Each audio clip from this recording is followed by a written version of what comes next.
Hi, everyone, and welcome back to the Leader in You podcast. I'm so excited to be here. My name is Polina, and the Leader in You podcast is brought to you by EMC Leaders, and I co-host this amazing podcast with the wonderful Dr. Lola Gershfeld, who we have here today. Welcome, Dr. Lola. Yes, hello, Polina, and I'm very excited about today's episode. We have a special guest. Yes, we do, and that was coming next. So I would love to introduce to you, all of our listeners, and those of you who watch us on YouTube. We are so excited to welcome Ramin to our podcast today. Welcome, Ramin. Always happy to be talking to Lola and to you, Polina. We're so excited to have you here. Thank you so much for joining us. Today is a very exciting day. Today is the 5-year anniversary of your book that you guys wrote together called Emotional Connection, Building Trust and Resilience in the Workplace. Is that correct? It's a 5-year anniversary. Yes, right. it's That's correct. Yes, and we have the launch of the second edition of the book. So we are excited to have you here to talk about kind of the process of how this all evolved and the impact that this has had in your life. Wanted to start off with something that I read. First of all, I love this book, by the way. It is a guide that I used with my kids and with everything that I do in my life. So I was reading the foreword of the book, and there's one thing that you say here that I thought was so wonderful. And I kind of wanted you to speak a little bit about this part.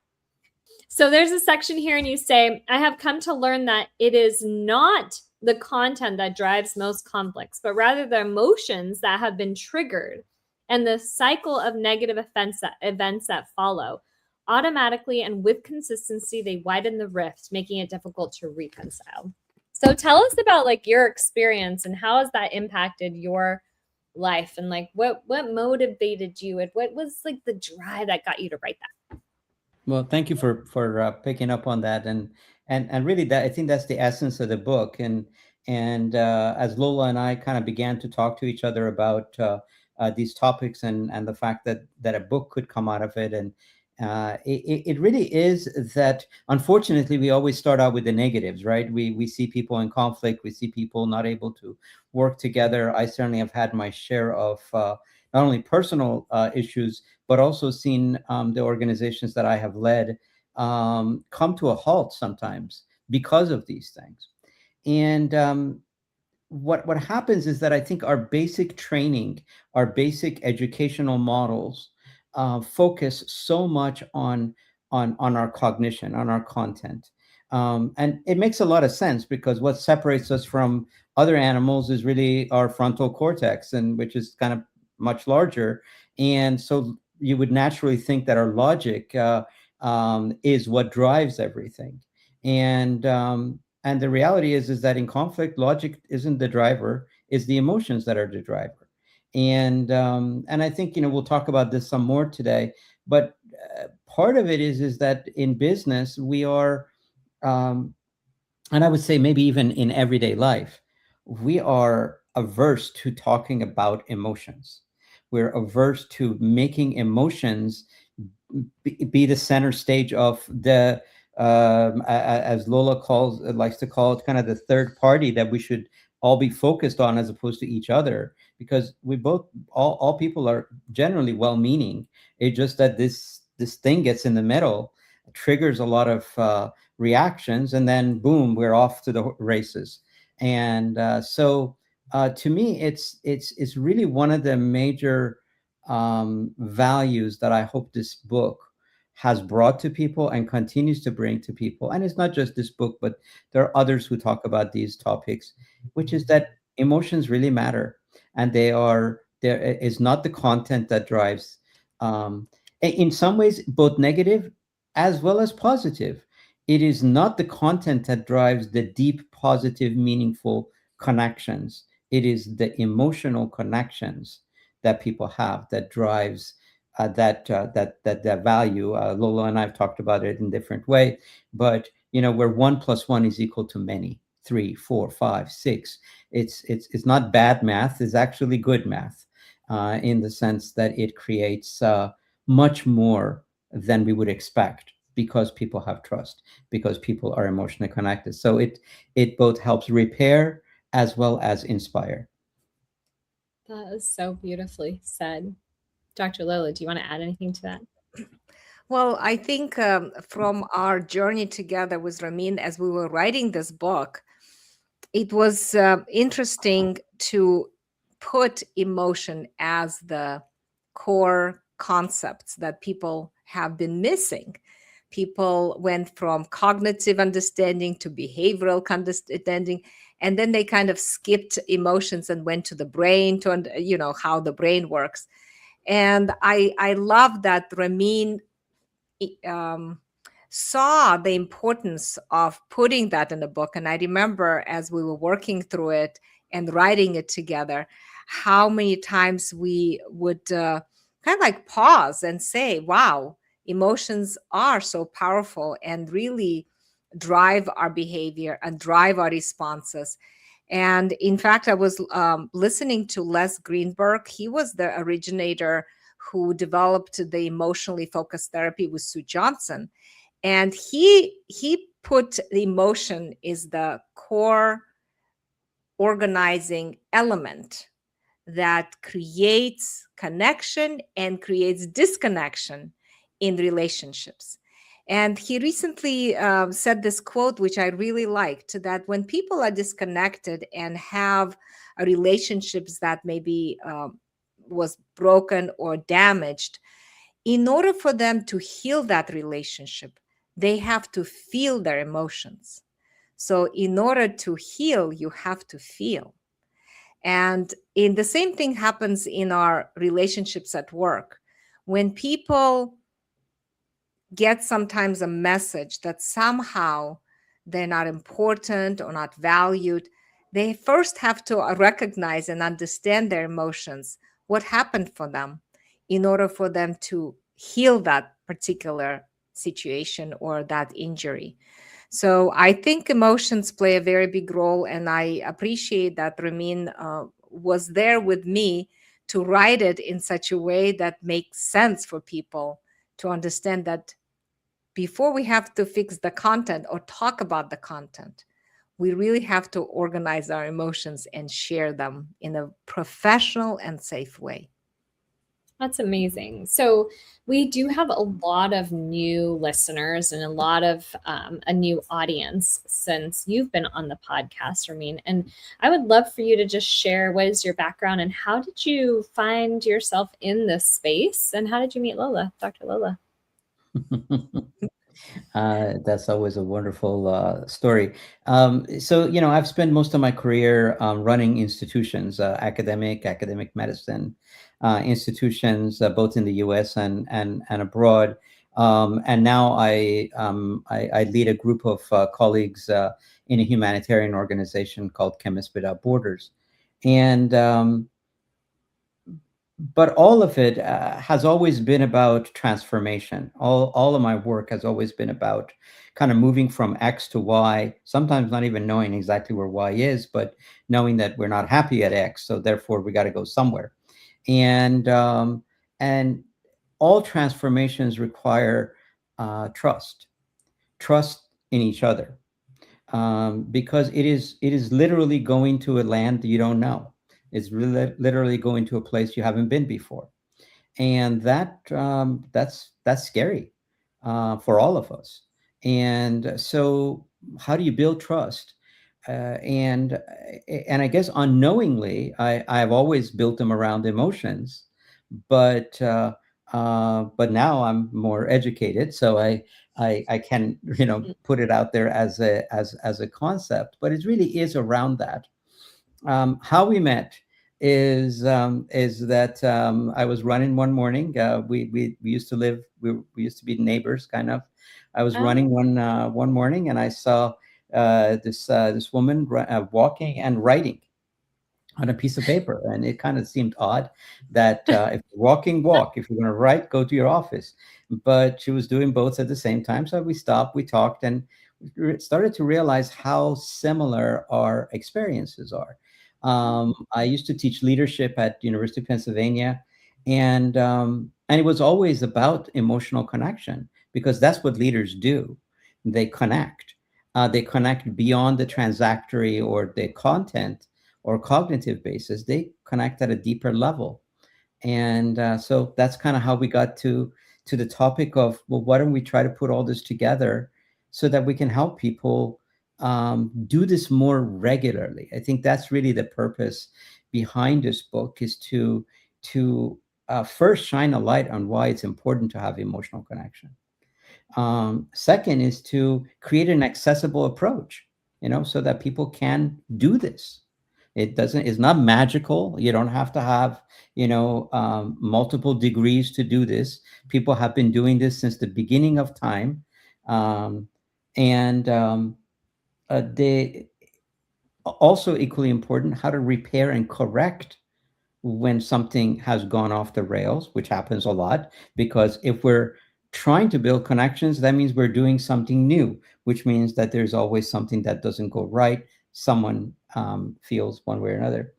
But for me, as it related to the book, one of the biggest factors was to take away the stigma of emotions at work. I cannot tell you how many times I've heard one of my managers or one of my directors say something to their employee like, emotions don't have a place here. When I tell you to do something, just do it. And I cringe. Of course I'm their boss, but I try to support them, but I cringe, and it's like, yeah, but it actually has everything to do with what they're talking about. And then on a larger scale, when you look at society, which is the work that I do now, when I look at society as a whole, it is the disconnection that's driving the divisions. And so we'll talk more about that. But that's kind of how we met. That's kind of how we got to this book, and that it is, even though it's oriented toward business, it really is oriented toward life, because Yeah. the whole point is to break down the life versus business concept. It's all one life. Hmm. Is all one life, just spent in different times of the day. Some of it is sleeping, some of it with people you build something together, some of it is family, some of it is alone, hopefully, and not loneliness, but alone. So it's all one life, and it all builds around the way we interact with each other. And so I think I love this book for many reasons. Um, I understand that businesses want to use them. That's great. But it's really about life.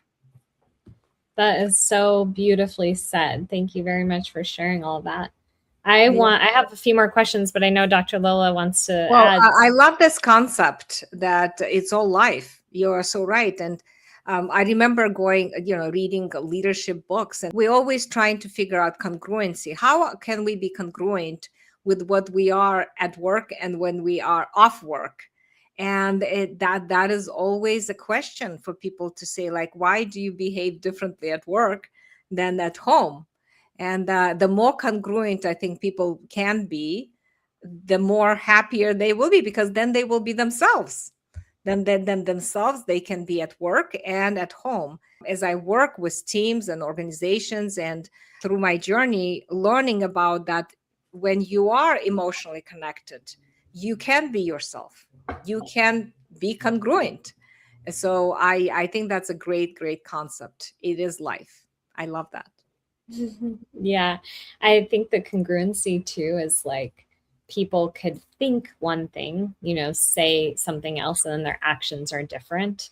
And that misalignment of their thoughts and their, words and their actions, because they get disconnected in that path, that causes a lot of stress. It causes a lot of stress for themselves. And then they get that thrown off balance and unable to be themselves everywhere and anywhere at work, in their house, in their work, whatever, in their life. Yeah, you So, just said something very interesting, because I remember reading about Mahatma Gandhi, and he would say that he would give 2 hour speeches, and he never used any notes. yeah. And he said that I always, what I thought, I delivered through my words. I used to think, wow, that is amazing, how free it is to be yourself in moments of time, and how it is satisfying to share your thoughts and ideas as who you are everywhere you go. So yeah, that's always Can I pick up on inspiring. that for a minute, Yeah. Paulina? Yeah. You brought up Gandhi. Well, Gandhi is an example of many leaders who, through their lifespan, spend what I call considerable time in the wilderness. If you study the life of any leader, you see that there are periods of time where they were, kind of successful doing things. People listen to them, they listen to people, and so on and so forth. And then they enter a period of wilderness. For some, it's a long period, for some, shorter, but where, interestingly, they're irrelevant. Nobody wants to hear what they have to say anymore. Gandhi went through that.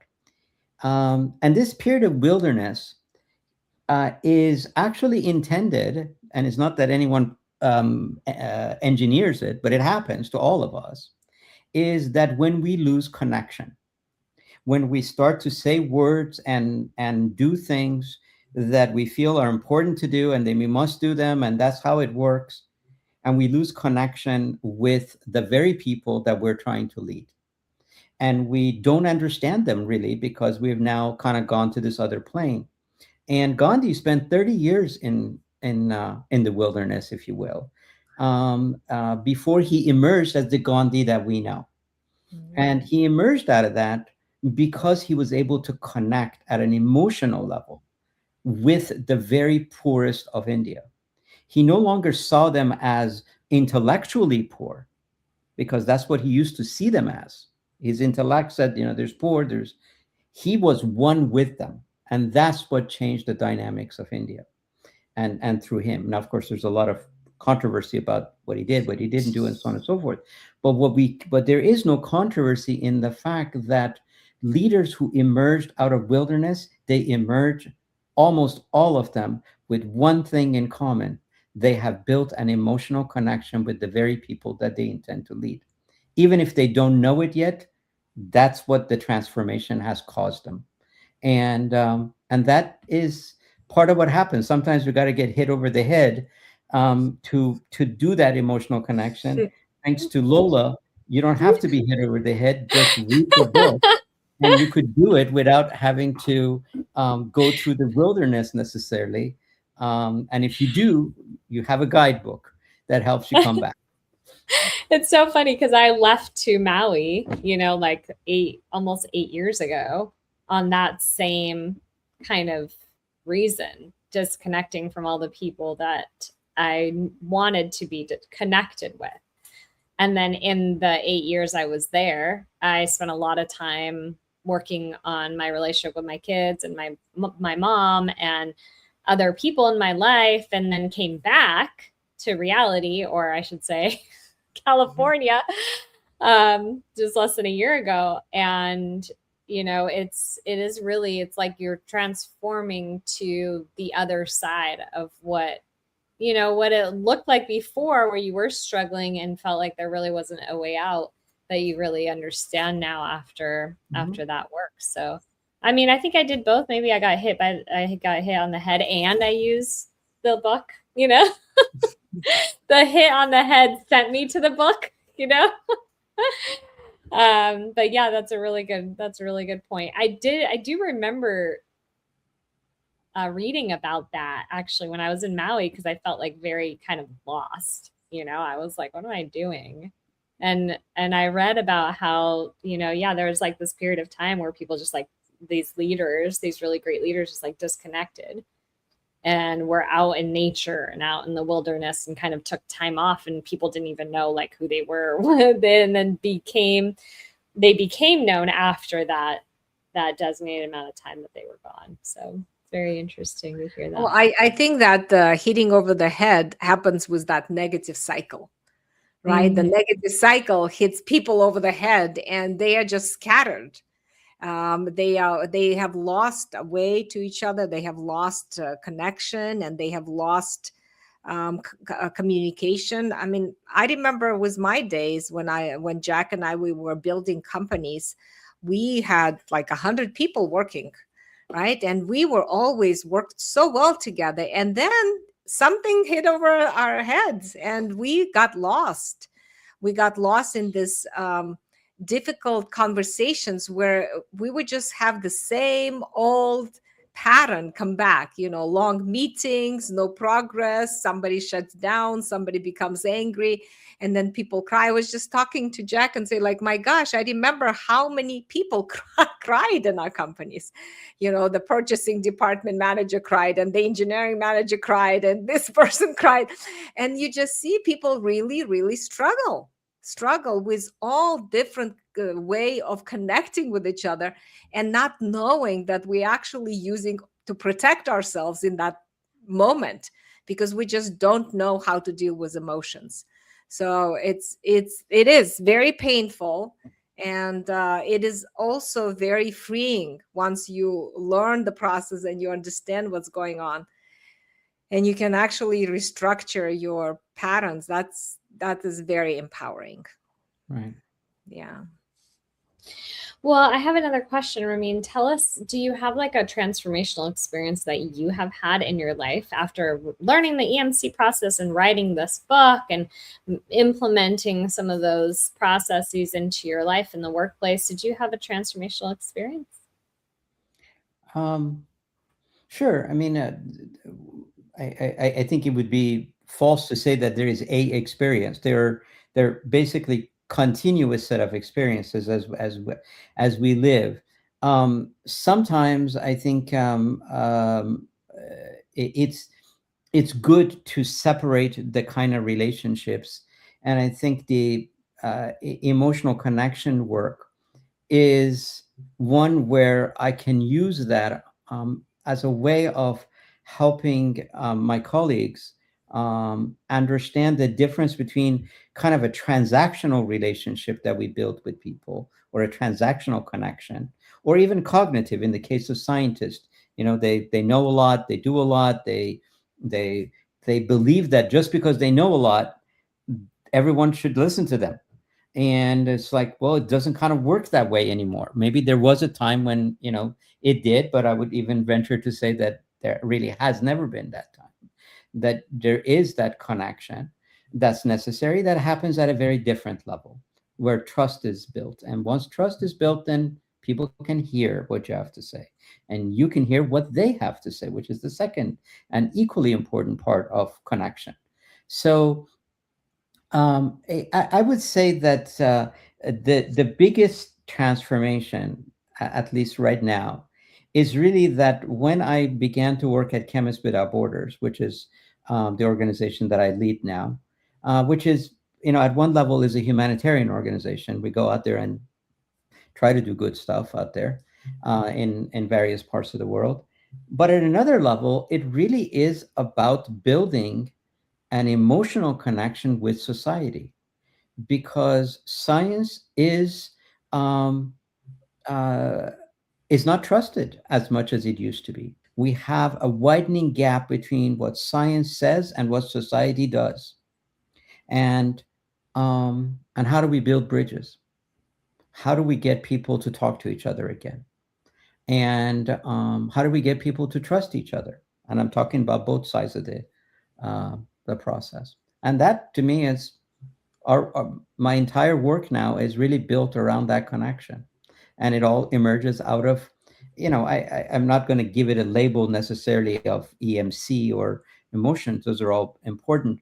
It's really more about getting people to connect with each other at a level that's deeper than content, that's deeper than transactions, deeper than expertise, and that's so, couldn't think of any bigger transformation. It's a transformation of an entire view of how we proceed with our role in society. That's so beautiful. And what about relationships that you have had in your life? How do you feel like the EMC process or what you have written in the book has helped, you know, build that close connected relationships in your life? Absolutely. That's why I say this book is not about work. This book is about life, because it starts with the very, how can you help anyone else? How can you do anything else if your very closest people you're not interacting with? And so, as they say, charity starts at home. So if you're going to have connection, let's start at home first and then see how you can take those elsewhere. Of course, I think, some of the there's several pieces to this. I think one piece is that recognizing that emotions exist in the room. I Mm, know it sounds very obvious, but we think content exists. I said this, you heard that. So let me mm, correct it. But no, it's emotions that are existing right now. The second aspect is realizing that emotions are at that point driving everything. I think that's the harder part, because we think our cognition drives everything. That's why we try to over explain everything in an argument. The third is knowing how to take someone's emotion. That was the most important thing that I learned in the book, and from the book and doing the book, trying to outline this, is that how do we receive other people's emotions? We're actually pretty poor at that. mm. We get afraid, we get scared, we We don't get even know what offended. to say. Huh? We get offended. We take it Get personal. offended. We Mhm. and or one of the things I used to do, and I hopefully will do a lot less of it. I guess you have to ask the people around me.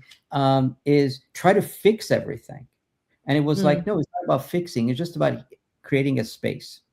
It's about creating a space where people can share their emotions. Because once they share their emotion, actually, much of the work is done at that point of the beginning of the connection process. Now we got to kind of go through the other parts of it, of understanding where that comes from, understanding how we can respond to it, and so on and so forth. So I would say that the greatest help in relationships for me has been the ability to not try to fix things, but rather just hear what's the emotions that are being said, and then and then together exploring both how the person is responding to me and how I am hearing it, and then trying to work through that. I That's know it's not very amazing. technical, Lola, but you know me. it reminded me of our conversation a long time ago. You and I, Ramin, we had this. And I keep telling you, Ramin, we need two people to do the process. It's always two people. And you keep saying it. Well, Lola, I think people can do it themselves too. It doesn't have to be. What if the other person doesn't want to do it? And I said, well, you still need to have the other person. And recently I worked with a manager who his colleague and him got into a terrible negative cycle, and the colleague was not available to do a session, and so I just did it with the manager. And after 3 sessions, the manager was able to create such a safety for the colleague that a colleague has transformed from being aggressive and intimidating for this manager to being calm and supportive, and even show of care. And as I was working with that manager, I was thinking about you, Ramin, because I thought to myself, wow, Ramin is right. Yes, if the other person is not available, you still have the power to do something about your own balance, your own regulation, your own emotions, so that you can calm through your presence and through your responses, and just holding that space. You can tune into the other person's emotions, as you said, how do we receive, how do we respond to emotions, and regulate them in a right, not in a manipulative way, but as a supportive way, because you care about that person, you want to have a relationship with that person, Mhm. but that person may not be open to do this work. So now I have to go back and say, Ramin, you were right. You're right. You can use this process on your own with yourself, and you will still make a difference. So thank you for teaching me that lesson, what, 5 years ago? Of course, I think the most effective thing is when people are interacting. But we have forms of this. If you movies unfortunately form so much of our societal behavior, because we kind of watch them. Everybody watches Yep. them, but in movies we kind of have this very elaborate, very visual ways of doing this, which is that people kind of vent, right? The Yeah. typical vent, right? They go through this venting process. You see them going over to the batting cage and hitting ball after ball, getting rid of whatever it is, you know, and or going off and screaming into the wind, or but some of this is just kind of regulation of emotions. But you don't have to do all that in that kind of visual way. Part of it is just simply recognizing that you have emotions in this process, that emotions were triggered by the other party, whatever the other party is, and that okay, well, let's figure out how you can go about repairing this. um, but maybe sometimes the first step is just you just need to kind of get yourself to a place where you can. I think it actually it's hard sometimes to hear the other person, so you have to kind of get yourself to a place where you can hear the other person. Yeah. Maybe time does it, but we all know that time doesn't really do much. Um, and then, of course, recognizing the patterns as we talk about in the book, between the people who kind of go at each other, the people who kind of run away from each other, and then the combinations, and and just recognizing those patterns. And actually, that's a personal thing in the sense that you were asking, Paulina. Just recognizing that I tend to kind of want to be on the dance floor and please tell me what's going on. Let me help you. Let me fix it, whatever. And there are people in my life that would just like to say, you know what, I can't right now. I need to process this on my own, or I need to, and then you kind of have to recognize that. I think that was one of the ways in which it personally has improved my relationships. Just recognizing that not everyone wants to be on the dance floor at the same time. Well, one of the things I really enjoyed working with you, Ramin, is that you were willing to be on the dance floor. Even with our moments when we disagreed and we had these, like stressful conversations, I always knew that you would be there for me because you would always respond to me, and I always appreciated that a lot. That's so nice. I was also looking here at this book. It says you have questions for reflection in every chapter, which I really like because the I think that once you are very aware of your cycle and the conflicts that you have with someone, instead of like getting right into the negative cycle, you start to become more curious as opposed to getting into the cycle, right? You get to a point where the connection is so secure that you're more curious about what's going on as opposed to getting triggered and getting caught into the negative cycle. One of the things that we wrote the book in amidst the pandemic, and what's fascinating about this book is that it applies today just as well as it did back then, and it will continue to apply, because I think all of us live within several critical elements that throw us off course. One is adversity; bad things happen to us. The other is complexity, which is that the things that happen to us aren't so simple. They're happening to us in a variety of things that we can't control all the elements of which. And then the last of which is uncertainty, more and more uncertainty. And we are unsettled by that. But all of that have one thing in common as far as remedies, and that is trust. And trust can only occur when we're able to build those connections with the people that matter to us, that we interact with. And I think this book, along with other books that emphasize these issues, are really critical for our not only our survival but our thriving as a society. And that really matters to me, as I hope it matters to everyone. If we look at LinkedIn as an example, which is a professional kind of a site, um, Homo economicus seems to be the major point of every conversation. But over time, if you kind of look at it, it has changed. We are now talking a lot more about people, about the Homo sapien in all of us, not just the Homo economicus in all of us. And that requires connection. To be a human with another human, you have to connect. And maybe in the day of AI, we don't need to connect with AI, but connect with other humans we have to connect at the human level, at the emotional level, and that's really what I think this book helps people do and brings issues to the forefront. Yeah, I love that. And I want to finish with a quote. When people are valued and cared for, they are capable of achieving extraordinary results, even at the worst of times. And I think that's what it does for us. The connection that we have creates such a resilience that we can achieve really and deal with anything that life throws at us. Yeah. Yeah, well, that was beautiful. Thank you very much, Ramin, for joining us today on today's podcast. We're so excited that this book is now available for those of you who are listening. You can get it on Amazon, and you can also go to emcleaders.com to get it as well, along with all of the materials that you need to learn how to create a thriving workplace environment. Thank you very much, Dr. Lola. Thank you, Yeah. Ramin, for being here. Great. Thank you. Bye. Thank you. Bye. Bye.